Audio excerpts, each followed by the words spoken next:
किसी जानवर के पैदाइशी तौर पर दोनों कान ना हो या एक हो, दोनों ना हो, तो इस सूरत में क्या हुक्म है। इसी तरीके से अगर दुम ना हो, बगैर दुम का जानवर हो, तो उसका क्या हुक्म है। तो इस सिलसिले में अर्ज़ है कि अगर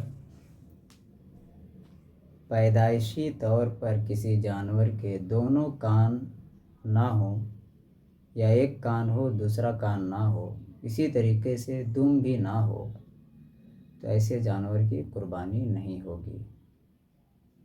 इसलिए कि कान और दुम का मसला ये है कि अगर ये तिहाई से कम कट जाए तो कुर्बानी होगी, और अगर तिहाई से ज़्यादा काट दिया जाए, चाहे वो दुम हो या कान हो, तो फिर इस सूरत में कुर्बानी नहीं होगी।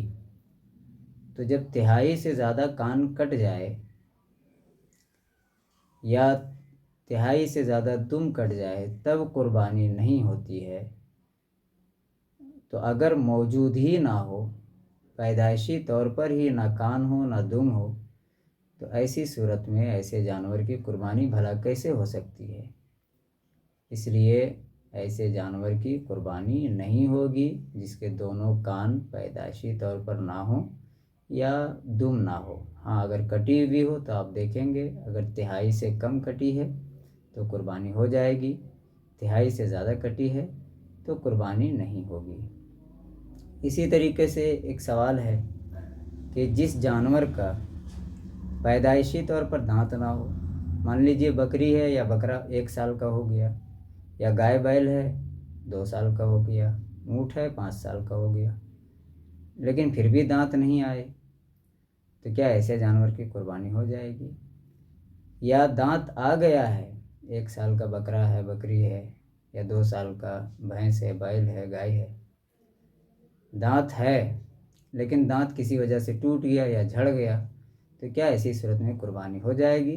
तो इस सूरत में ये ज़ाब्ता याद रखिए, दांत का होना ज़रूरी नहीं है, उम्र का होना ज़रूरी है। अगर बकरी 1 साल की है और दांत ना भी आए तो कुर्बानी हो जाएगी। इसी तरीके से गाय बैल 2 साल की और ऊँटनी 5 साल की है तो कुर्बानी हो जाएगी। लेकिन याद रहे कि अगर दांत नहीं है या दांत आकर के झड़ गया तो देखेंगे कि दांत झड़ने के बावजूद भी वो जानवर चारा खा लेता है या नहीं। मान लीजिए 1 साल की बकरी हो गई, दांत आ गए और दांत झड़ गया, अब वो चारा नहीं खा पाती है तो कुर्बानी नहीं होगी, और अगर चारा खा लेती है तो कुर्बानी हो जाएगी। इसी तरीके से पैदाइशी तौर पर किसी जानवर के दांत नहीं हैं और बगैर दांत के वो चारा खा लेती है, खुराक ले लेती है, तब उसकी कुर्बानी हो जाएगी। और अगर दांत नहीं है और वो खा भी नहीं पाती, घास वगैरह नहीं खा सकती है, तब कुर्बानी नहीं होगी।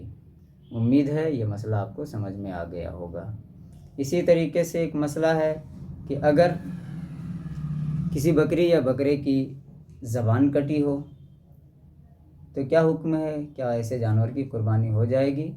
तो उसमें भी याद रखिए, अगर ज़बान कटी है तो देखेंगे कि वो चारा खा लेती है या नहीं। अगर चारा खा लेती है तो कुर्बानी हो जाएगी, अगर चारा ना खा सकती हो तो कुर्बानी नहीं होगी। इसी तरीके से लगे हाथ एक और मसला ले लीजिए।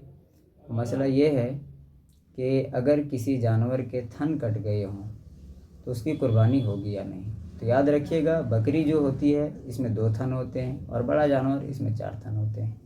बकरी में 2 थन में से अगर एक थन कट जाए या दूध ना आए तो उसकी कुर्बानी नहीं होगी, और बड़े जानवर में अगर एक थन कट जाए तो उसकी कुर्बानी हो जाएगी। वजह यह है कि थन का मसला ये है कि तिहाई तक शरीयत बर्दाश्त करती है, तिहाई से कम अगर नक्स है तो शरीयत बर्दाश्त कर लेती है, तिहाई से ज़्यादा है तो फिर शरीयत कहती है कि अब इसकी कुर्बानी नहीं होगी।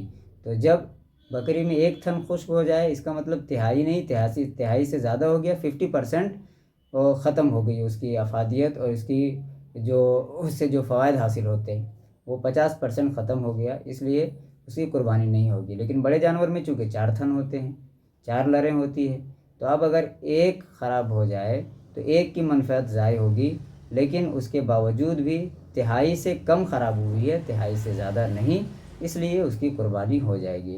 مجھے امید ہے یہ مسئلہ